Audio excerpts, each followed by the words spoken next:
Era uma vez no Oeste, entre dólares furados, bons, maus e feios, um Quentin Tarantino fazendo uma carta de amor ao cinema, filmando com uma câmera que não é vista há 50 anos, em mais um filme cheio de diálogos interessantes, personagens cativantes e violência escatológica. Quentin Tarantino de volta, e essa é a crítica do Hateful Eight. You'd be surprised what a man would do.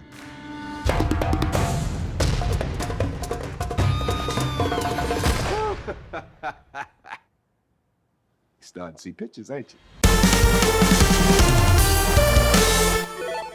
Bom, antes de começar falando a minha crítica do filme, eu quero lembrar uma época onde os cinemas eram luxuosos, as pessoas colocavam a sua melhor roupa para ver os grandes filmes épicos. Esses filmes normalmente eles eram filmados com uma câmera diferenciada, onde a landscape, as panorâmicas eram muito mais bonitas e muito mais grandiosas por você ganhar espaço na lateral. O Tarantino fez essa escolha de filmar com uma câmera chamada Panavision Ultra 70 para ganhar esse aspecto, para dar esse aspecto grandioso em Hateful Eight. E isso é conseguido muito bem na fotografia. Nessa época também, os filmes eles tinham um tratamento diferenciado, que o Tarantino também tentou dar a esse filme, que deixa ele meio datado, volta ele para os anos 50, 60. Esse tratamento o filme é dividido em capítulos, você tem uma pausa no meio, que na verdade lá fora você tem realmente a pausa, 15 minutos, as pessoas saem do cinema para descansar. Aqui é passado as 3 horas de uma vez. E nessa época, alguns filmes, esses filmes épicos como Ben-Hur, Mutiny of the Bolt e A Queda de Roma, eles tinham esse tratamento mais épico e diferenciado.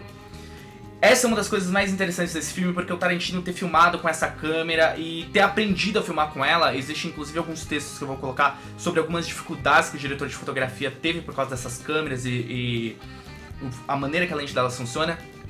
Isso já é uma das coisas mais interessantes que tem em Hateful Eight. So who are you?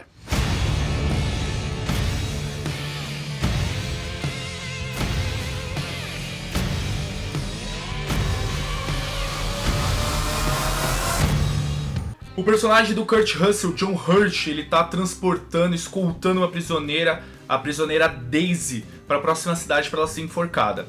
No meio do caminho ele encontra um cara que foi major na Guerra da Secessão, que também é um caçador de recompensa, e ele ajuda ele, tirando ele da neve e dando carona. Eles acabam também encontrando um cara no meio do caminho que se diz xerife da próxima cidade, Walter Goggins. Eles acabam indo parar numa cabana junto com os outros que formam os 8 odiados. Lá eles vão encontrar um vaqueiro, um mexicano, um cara que se diz ser o Carrasco e um general da Guerra da Secessão que lutou pelo lado sul, extremamente racista.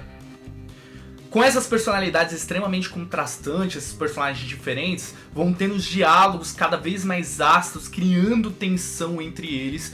A primeira 1h30 do filme ela é totalmente focada em diálogo, ele vai construindo os personagens de maneira bem lenta, até lenta demais.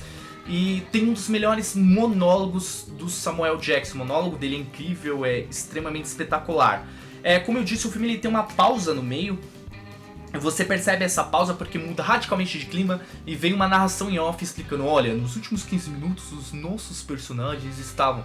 Que é uma coisa meio antiga, que o Tarantino gosta de resgatar esses aspectos do cinema. O filme ele é em capítulos, são, se eu não me engano, 5 capítulos, são 5 ou 6 capítulos, sendo os primeiros capítulos apenas de diálogo. As conversas vão indo, começa a lhe gerar uma desconfiança, em algum momento é apresentada um mistério e alguma coisa que cria tensão entre eles. A estrutura do filme ela lembra muito Cães de Aluguel, você tem personagens de personalidades muito diferentes, presos no mesmo ambiente, desconfiando um do outro. A diferença é que Cães do Aluguel e Cães de Aluguel, ele tem mais ou menos, se não me engano, 90 minutos, 1h30. Enquanto nesse filme a gente tem 3 horas de duração. Como eu disse, a primeira 1h30 é tão lenta, chega a ser cansativo, apesar de às vezes os diálogos, principalmente um diálogo entre o Walter Goggins e o Samuel Jackson, falando sobre os motivos da guerra e por que cada um defendeu o seu lado, são interessantes. No segundo ato as coisas ficam mais agitadas, os acontecimentos são mais interessantes, mas mesmo assim eles têm alguns diálogos expositivos e a trama ela poderia ser mais sutil, criando um maior mistério. Ele tem esse suspense, ele tem um pouco de comédia, ele tem personagens que são muito bem dirigidos. A personagem da Jennifer Jason Leigh, a Daisy, é incrível. O Kurt Russell tá incrível. Todos eles estão muito bons no papel. Inclusive o meu favorito é o Walter Goggins, que diz ser o xerife da cidade, o Chris. E esses diálogos, eles são aqueles diálogos bem estilo Tarantino sobre coisas aleatórias daquela época, mas eles não avançam a trama. O filme também ele é acusado de ser racista e misógino porque a única personagem feminina que aparece, ela é muito machucada pelos personagens masculinos, existe uma violência muito gratuita em cima dela, mas tudo isso é contextual, inclusive a parte do racismo, o termo nigger usado direto. O Spike Lee deve estar putaço que esse filme não deve ter ido ver, mas tudo isso tem motivo pela época histórica, a tensão entre os personagens, como as coisas vão acontecendo. O filme ele vai te enganando em alguns momentos quando você acha que vai acontecer alguma coisa e não acontece, mas quando passa a acontecer, aquela violência escatológica já conhecida do Tarantino aparece de maneira bem clara, bem visível e muito bem feita.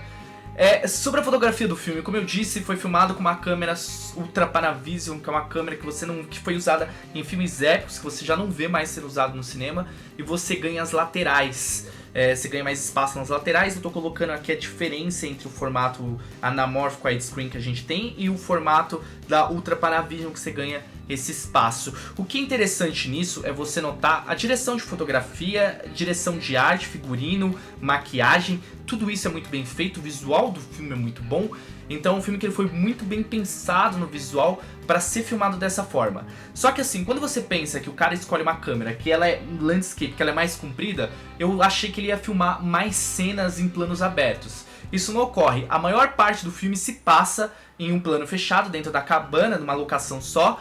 E o que é legal, que eu pensei, putz, como que ele tá usando isso? E eu fiquei meio incomodado quando eu percebi que tava muito tempo ali dentro da cabana, mas eu comecei a perceber que quando você tem o primeiro plano, sempre tem alguma coisa acontecendo no fundo. Quando você tem um personagem centralizado, tem coisas acontecendo na lateral. Então isso é uma dica muito legal pra você assistir esse filme, olhando ali dos lados, que o Tarantino soube usar isso pra trabalhar os personagens, pra te enganar ali, mostrar mais coisas do que você tá vendo que estão acontecendo nessas laterais.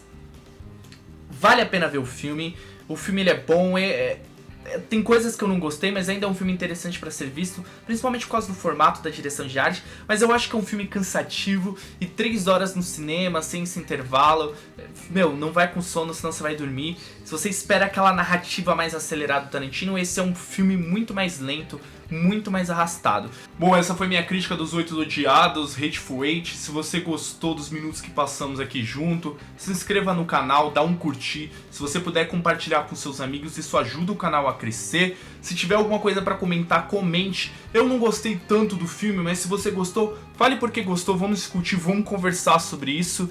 Muito obrigado por ter acompanhado, valeu mesmo, um abraço pra você, tchau e até o próximo vídeo.